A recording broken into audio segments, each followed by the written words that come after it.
Book ఫెయిర్లో జరిగిన 2 ఘటనలు కొత్తవి కాదు, చాలా కాలం నుంచి ఉన్నాయి. నన్ను అడిగితే బుక్ ఫెయిర్లో జరిగిన ఘటనలు మనకు కనువిప్పు కలిగించాలి. మనం ఎక్కడో ఫెయిల్ అయ్యాం అనుకుంటున్నాను నేను. ఉండాల్సిన పద్ధతిలో మేధావులు కానీ వామపక్ష అభిప్రాయం ఉండాలి కానీ ఉండలేదు.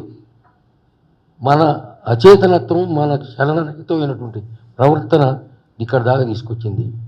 ఇది అనాలు 50 సిద్ధారెడ్డి అన్నట్టు 50 ఏళ్ళ నుంచి కాదు, ఇంకో 100 ఏళ్ళు కూడా జరుగుతుంది. అది దీనికి సమైక్యమైనటువంటి కార్యాచరణ ఏదన్నా ప్లాన్ చేసుకొని పోతే తప్ప అది కౌంటర్గా వాళ్ళు వస్తున్నారు. మన కౌంటర్కి ఏం చేయలేకపోతున్నాం. అది దృష్టిలో పెట్టుకొని మీరు ఆలోచించండి.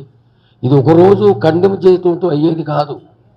ఈ లాంగ్ ప్రోగ్రామ్ ఏదైనా తీసుకోండి, పూర్వం తీసుకున్నట్టుగా వ్యక్తిగత స్థాయి నుంచి ఒక సమూహ స్థాయి దాకా ఎవరైతే పనిచేయాల్సిన అవసరం ఉంది అది జరుగుతూ వాళ్ళు చేస్తేనే మనం చేయట్లేదు, మనం వెనకబడిపోయి ఉన్నాం.